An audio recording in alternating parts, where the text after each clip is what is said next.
amis des animaux, vous avez été nombreux à nous demander une vidéo sur la réalisation du projet Prime Instinct, comment on a eu l'idée, quelles sont les démarches administratives auxquelles on a dû faire face, comment monter son entreprise aujourd'hui en France. Si je suis aussi loin aujourd'hui du champ, c'est pour pouvoir accueillir mes associés. On fait beaucoup de bruit à Alexandre. Tu devais pas rouler sur les mains? Ouais, j'y arrive pas. Un maximum de bruit à Kevin. Vous faites pas les petits, vous êtes nuls les gars, c'est pas drôle. Je vais essayer de faire des effets pour rendre ça un peu plus épique. Moi je suis en train de faire un mode épique quand même. Le boucher du groupe, Mathieu. Et enfin un maximum de bruit pour Nora.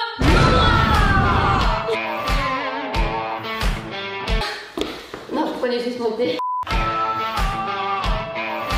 La première question qu'il nous a posée, et je pense qu'elle est très bien pour introduire la vidéo, c'est comment nous est venue l'idée de lancer Prime Instinct. À la base je suis boucher et je travaille dans une boucherie bio où un client me demandait de la viande pour nourrir son chat. Donc j'ai dit à Camille que ça serait bien d'avoir de la viande directement destinée aux animaux et que les gens passent pas par des bouchers, quelque chose de plus spécialisé. Elle m'a dit que ça existait déjà.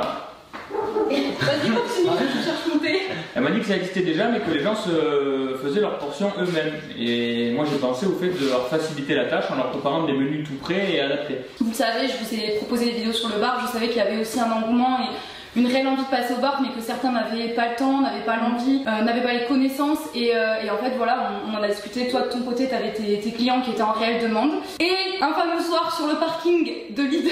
Mais oui, c'est vrai en plus. À Intermarché, non à Balma, je sais plus où c'était. Mathieu on a discuté à Kevin je crois, mais Genre, j'arrive est-ce pas que là. c'était possible et tout? Donc on s'est dit pourquoi pas, et puis on s'est lancé dans le projet et genre 5 mois après ça a été super vite. Une fois qu'on a le projet de l'entreprise qui est établi, il faut commencer à se renseigner sur les différentes démarches à faire, et c'est là que ça a été avantageux pour nous d'être nombreux, puisque nous c'est vrai qu'on est 5, on a pu vraiment se répartir chacun les tâches. Pourquoi tu rigoles? J'ai dit 5 cerveaux, il m'a regardé, il a fait genre 4,5. On se respecte, c'est génial. On devait commencer à penser à un nom d'entreprise qui est le plus important, le nom, le logo. Et nous, ça a été quand même, il me semble, assez rapide. Une réunion, après on l'a rediscuté le soir et genre le lendemain quoi. Alors pour vous donner une petite exclue comme ça, initialement on avait pensé à Instant Sauvage. Ça faisait du parfum. Instinct sauvage. Tu sais, la pub avec Johnny Depp, c'est un truc dans ce délire là. Et ensuite de là, ça a un peu migré vers Instinct Primaire. On voulait un truc avec Instinct. Primitive Instinct, et ensuite Primal Instinct. Primal l'instinct, à la base c'était ça. Ouais, voilà. Primal l'instinct. Et puis ensuite on a raccourci et c'est comme ça qu'est né Prime Instinct. Et c'est comme ça qu'est né 3 Instinct. Alors, Une fois qu'on a trouvé le nom, il y a l'étape prix, rentabilité, coût de production, choisir ses fournisseurs, etc. pour que votre entreprise soit voilà, rentable et vous rapporte des sous. Donc ça, on s'y est tous mis. Heureusement, il y avait des cerveaux matheux dans l'équipe. on passait beaucoup de temps sur les tableaux Excel. Ouais, dans le domaine, je pense, alimentaire, ou quand on veut faire des trucs sur mesure avec des produits de qualité, etc., c'est compliqué parce qu'il faut trouver des prix qui soient à la fois accessibles pour vous et qui nous permettent, nous, de se dégager une marge, de payer toutes nos charges, etc., tout en travaillant avec des produits de qualité, en tout cas qui correspondent à nos valeurs et notre éthique. C'est des menus, c'est pas on achète une boîte, on la revend, on voit ce qu'on fait comme marque, non. Non, ouais, c'est très compliqué, sachant qu'en plus, on le précise, mais nous, on travaille avec de la viande fraîche, donc les prix, si vous voulez, de la viande sur le marché fluctuent en fonction de l'offre et de la demande. Donc il y a certains mois, certaines saisons où certaines viandes vont être plus ou moins chères, donc voilà, c'est quand même assez compliqué de faire des prix dans ce domaine-là. Et Jean-Claude. Du coup, j'en profite pour faire un petit aparté. J'avais fait une longue story sur mon compte Instagram et du coup, je vais en parler ici. Globalement, on a reçu un très bon accueil par rapport à l'entreprise Prime Instinct, mais régulièrement, on voit notamment sur des groupes Facebook de personnes qui font leur bar eux-mêmes, etc., que en fait, on se fout de la gueule des gens, qu'on pigeonne, qu'on est extrêmement cher, etc.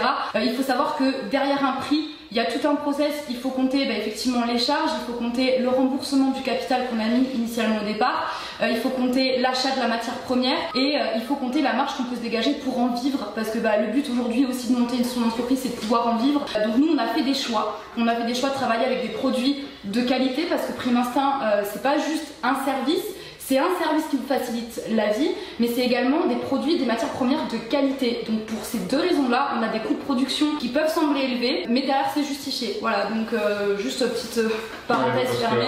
Pour ajouter, quand on reçoit des commentaires comme j'ai fait la simulation sur leur site, je paye tant avec mon chien alors que ça me revient 5 fois moins cher avec mon berger allemand de 40 kg, je paye 30 € par mois. Non mais il y a un moment, oui bien sûr, si tu te fournis sur de la viande congelée de Roumanie surmédiquée, bien sûr Comme le gâteau que tu fais toi-même, tu l'achètes à la pâtisserie, c'est beaucoup plus cher, c'est normal. Moi je dénigre pas du tout le reste, enfin nos confrères qui peuvent faire de la viande surgelée, de barf, etc. On peut se fournir à plusieurs endroits différents. Nous on a choisi de faire de la viande, c'est de la viande fraîche de qualité bouchère parce qu'on travaille avec un boucher, Mathieu qui nous a donné des contacts. Donc il y a une qualité, ce sont des races à viande qui ont été élevées pour la consommation humaine. Donc on est sûr de la qualité, on travaille avec de l'huile de saumon grizzly qui est la seule huile de saumon sauvage. Donc non seulement il y a une qualité de matière première et derrière effectivement il y a un service. En ce sens, nous nos coûts on les assume entièrement, on aurait pu travailler avec des produits merdiques. Mais moi personnellement, et je sais qu'aux autres aussi, ça nous tenait vachement à cœur de proposer une réelle alimentation de qualité et forcément nos animaux sont des carnivores, la viande ça coûte cher, surtout quand on la veut de qualité. Et même si on travaille avec des produits merdiques, c'est ça surtout qui est important pour moi. Si on prenait les mêmes produits que les gens achètent bas de gamme, ça serait quand même plus cher parce que derrière il faut payer l'employé, les charges, le local, les impôts. Pour clôturer tout ça, il y a bien évidemment le temps de fabrication parce que actuellement tout est fait à la main, on découpe la viande à la main, etc. Donc ça prend du temps et on paye aussi le temps de fabrication. Il a fallu contacter un webmaster, lui expliquer le projet de calculateur, etc. Sachant qu'on n'y connaissait que dalle. Donc ça a été compliqué, on a fait faire des devis, on n'avait aucune idée des prix. On a vraiment voulu travailler avec un webmaster local, toulousain. Donc du coup on l'a contacté, on a fait une réunion. Donc ça représente un certain budget, surtout si vous voulez un site internet vraiment à votre image. Et donc à l'issue de cette réunion, il a pu nous établir un devis et on savait déjà un petit peu plus combien ça allait nous coûter, etc. Parce qu'on n'avait aucune idée, on savait que c'était un projet de grande ampleur qui allait mine de rien demander des fonds. Et puis on a pu avoir une idée du site internet qui a été un des investissements les plus coûteux qu'on a fait. C'est comme notre boutique donc. Voilà, c'est notre boutique donc on voulait vraiment quelque chose qui soit bien, qui soit carré parce qu'on voulait vraiment ce côté barre sur mesure. Pour un site internet, donc c'est notre cas, c'est important d'y penser, il y a aussi le nom de domaine à acheter et à réserver. Nous c'est quoi? C'est primeinstinct.fr. Nous c'est primeinstinct.fr. Primeinstinct.fr qu'il faut réserver. Voilà, donc vous payez le site internet, vous payez le nom de domaine, vous payez l'hébergement. En parallèle, il y avait toutes les démarches pour savoir quel type de statut juridique il fallait qu'on choisisse. Et donc, du coup, on a pris rendez-vous avec la comptable, tout ce qui est les papiers, l'administratif, etc. Rédaction des statuts, donc. Des parts, enregistrement au tribunal. Voilà, greffe. Formation aussi. Pour nous, le statut qu'on a choisi, c'est SARL, c'est celui qui semblait le plus approprié par rapport à la configuration, le nombre d'associés. Voilà, exactement. Actuellement, on est 5 associés à part égale et donc on est en SARL. Mais ça, vous en discuterez vous-même avec votre comptable qui sera le plus à même de vous dire qu'est-ce qui est le plus adapté par rapport à votre activité, est-ce que vous êtes seul ou non. Tout ce qu'il faut savoir en France, c'est que pour s'enregistrer, c'est-à-dire pour que la société existe, commence à exercer, il faut payer formation, l'enregistrement, protéger son nom. Et tout ça c'est payant. Et il n'y a toujours rien qui rentre. Oui, parce que c'est vrai qu'il y a la partie effectivement protéger votre marque, donc vous enregistrez à l'INPI. Nous, on a payé, je crois que c'était 170 €. Donc, Prime Instinct actuellement, c'est protégé, c'est plus disponible. Et on a payé un supplément pour que la marque soit également protégée dans les dom-toms. Voilà, pour que ce soit étendu. Je crois qu'au total, on a eu, je sais plus, on a eu pour 220 € peut-être, un truc comme ça. Donc voilà, ça c'est un coût à prévoir. Et effectivement, il y a les rédactions des statuts, une formation effectivement obligatoire à faire que tu as faite. C'est ça. Formation sur le monde de l'entreprise. C'est obligatoire et c'est payant et c'est à vos frais. Et je pense que c'est aussi pour ça que beaucoup, au final, abandonnent et laissent tomber parce que on pense que on a une envie d'entreprise, on veut y aller, on y va, mais en fait, il y a plein de petites étapes à faire avant qui sont coûteuses et qui demandent du temps et de l'investissement. Voilà, si vous voulez monter une entreprise, vous allez apprendre à payer. On a fait que payer.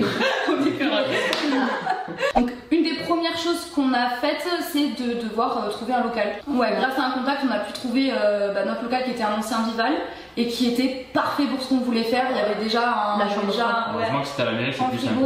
C'était un local de la mairie, du coup c'est plus simple. C'était un local qui appartenait à la mairie. Voilà. Et puis voilà, en fonction de ce que vous voulez faire comme activité, comme entreprise, évidemment ce sera plus ou moins compliqué à trouver. Donc le local à visiter, le site internet à confectionner, la comptable à contacter, ensuite la banque évidemment, parce qu'il faut que vous ouvriez un compte bancaire.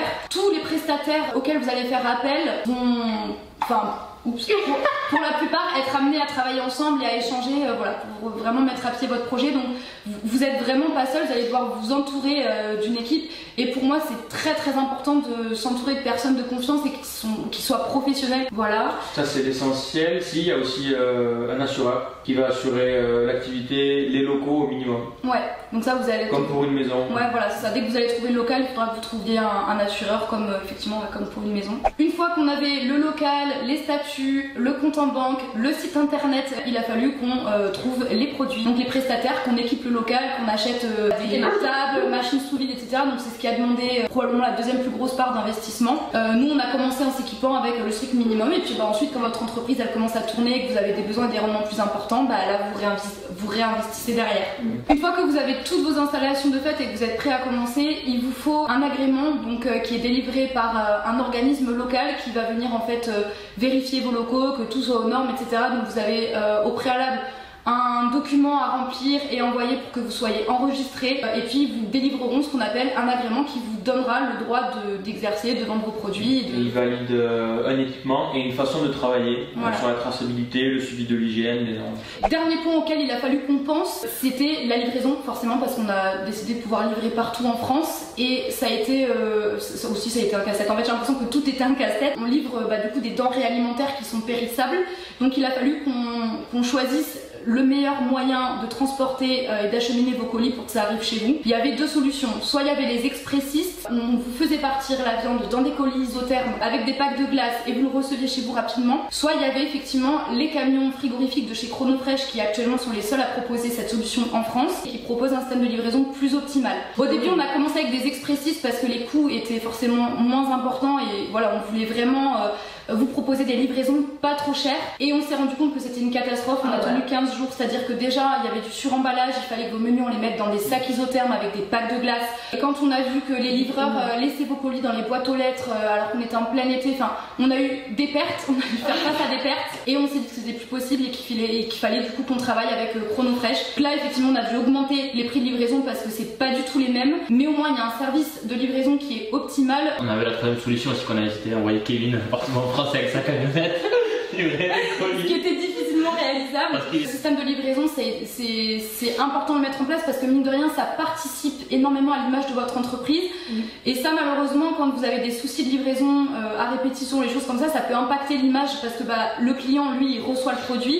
Si le produit il est dans un état pourri, il va tout d'abord se retourner vers l'expéditeur et donc nous c'est des pertes pour nous, c'est des colis parfois qu'on doit renvoyer, etc. Donc nous en fait ce sont des livreurs qui viennent tous les jours au local ramasser directement tous les colis.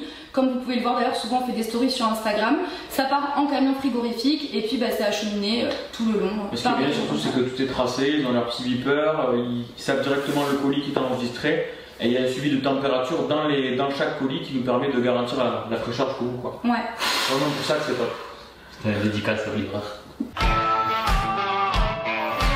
On est 5 associés, de toute façon on était obligés parce qu'on était tous complémentaires. Mathieu il avait les connaissances en boucherie, fournisseurs, etc. parce que sinon c'était quasi mission impossible s'il n'y avait pas déjà quelqu'un qui avait un pied dans le milieu. Moi j'avais on va dire plus les connaissances techniques pour élaborer des repas barf équilibrés et puis j'avais aussi déjà une communauté sur YouTube donc ça nous a permis de nous lancer assez sereinement et de faire connaître assez facilement au final Prime Instinct. Laura qui avait vraiment les connaissances en comptabilité, gestion, Kevin qui avait des bonnes connaissances dans le milieu banquier financier et puis Alex qui était notre ouvrier. C'est lui qui a commencé tout seul, le pauvre. Notre préparateur de commandes. Tout seul au début. Donc Alexandre qui était là disponible, qui s'est proposé de venir travailler en premier dans l'entreprise. Après il avait sa licence. Et qui a ensuite avoir des tendinites aux deux bras. Il faut savoir que Prime Instinct c'était une activité un peu secondaire parce que tout le monde travaillait à côté. Et il y avait Alex qui était là tous les jours, qui venait tous les jours au local et qui préparait tous les repas. J'étais plus jeune, j'étais encore dans mes études, j'ai arrêté mes études en plein milieu, enfin en alternance pour pouvoir revenir à Prime Instinct. Ouais, donc ça a été aussi une prise de risque quand même assez importante, que ce soit financière ou même professionnelle. Les avantages si vous voulez, si vous êtes nombreux et tout, c'est qu'on peut vraiment se dispatcher un peu les rôles, ça allège la charge de travail. Maintenant il faut que vous choisissiez bien vos associés parce qu'on n'est pas toujours d'accord, il faut vraiment pouvoir écouter les autres, communiquer. Si jamais vous n'êtes pas vraiment sur la même longueur d'onde, vous gardez les choses pour vous et tout, à un moment donné ça risque de péter, donc ça peut être aussi les désavantages d'être associé, c'est que vous n'êtes pas seul décisionnaire. Nous ça va, ça nous arrive, on n'est pas toujours d'accord, pas tout le temps, mais on arrive toujours à trouver des terrains d'entente, on communique, on trouve des solutions et ça se passe bien. Communication, c'est très important. Faut que vous trouviez votre identité. Nous par exemple c'est vrai qu'on est dans un secteur avec les croquettes qui est ultra concurrentiel et même si on est sur une niche qui est la thématique du barf, il faut quand même qu'on trouve notre identité et nous on a axé notre communication sur la transparence, sur la qualité des matières premières, sur le fait qu'on vous montre tous les jours comment on travaille au local, avec quel type de matières premières, etc. Et voilà, aujourd'hui on a trouvé notre identité, ça fonctionne bien. à l'inverse de ce qui se fait habituellement, donc c'est aussi qui nous différencie et qui Je pense que c'est notre point fort, la communication. Ouais. Les gens n'ont pas forcément une bonne image des patrons d'entreprise. Il faut vraiment être accroché, il faut vraiment vouloir parce que c'est un véritable ascenseur émotionnel. Tu avais une très très bonne image. Mais en fait, pour moi, l'entreprise, l'entrepreneuriat, vous avez fait les démarches administratives, que vous avez trouvé votre local, acheté le matériel tout chiffré. Vous venez à peine de monter dans le wagon. Et en fait, ce que vous allez faire ensuite, c'est les montagnes russes. Ouais. Voilà. Mais c'est trop ça. Il y a la gestion client, il y a la gestion de l'image. Quand vous avez des problèmes de livraison, c'est vous qui prenez. Problèmes fournisseurs, etc. Enfin voilà, il y a la trésorerie. La trésorerie, tout ça. On n'en parle pas assez, les gens ne savent pas assez, mais c'est très important. Ah ouais. Prévoyez une large trésorerie. Oui. Même si vous dites ça va passer, c'est pas du à peu près, prévoyez largement. Voilà, encore une fois, en fonction de chaque domaine par rapport à ce que vous voulez faire, vous aurez besoin de plus ou moins d'investissement. Mais en tout cas, si vous avez besoin d'investir, prévoyez vraiment large parce qu'il y a toujours des imprévus. Et en fin de compte, c'est un accomplissement personnel de fou parce que nous, pour rien au monde, on regrette de s'être lancé dans cette aventure folle. Hein, faut dire ce qui est. Parce qu'effectivement, on est dans le pet food, mais comme on est dans le bar et que c'est assez nouveau en France, on essuie les plates. Ouais, voilà, ça, on essuie les plates, c'est-à-dire qu'on est un peu dans l'inconnu, on fonce un peu dans l'inconnu. Et puis aujourd'hui, comme l'entreprise, elle tourne, mine de rien, on peut se permettre aujourd'hui de développer de nouvelles gammes de produits. On a sorti nos friandises cet été qui rencontrent un super succès. Et quand on a les retours des clients, quand on voit que ça fonctionne, que la dynamique elle est lancée, que ça marche, pour rien au monde on regrette en fait de s'être lancé là-dedans. Il y a un moment, il faut se lancer, on fait en fait, on prend les étapes les unes après les autres, on se pose pas de questions. Faut pas se poser de questions. Le plus dur, c'est de débrancher le cerveau et d'y aller. C'est très important d'avoir son entourage qui nous soutient. Nous, on se soutenait entre nous. On était plusieurs, mais si vous êtes seul, entourez-vous des personnes qui vont vous donner des bonnes vibes, voilà, des bonnes énergies et qui sont positifs. Parce que les gens négatifs sont néfastes. Voilà, je pense qu'on a fait le tour. On a fait le tour. Il est très très lourd. Non. Je peux pas faire le tour. Tu vois, je te comprends là. Il a fait tout. C'est bon, je pense qu'on a fait le tour. On peut finir sur cette vidéo. J'espère en tout cas que ça vous aura plu et surtout que ça vous donnera envie de vous lancer, quelle que soit votre activité. D'ailleurs, n'hésitez pas à me dire aussi en commentaire, voilà, qu'est-ce que vous aimeriez faire si vous voulez monter votre entreprise, dans quoi vous voulez vous lancer. Et puis, moi je vous fais à toutes et à tous un très gros bisou. Je vous retrouve la semaine prochaine pour une nouvelle vidéo. D'ici là, comme d'habitude, Prenez soin de vous. Et prenez soin de vos animaux.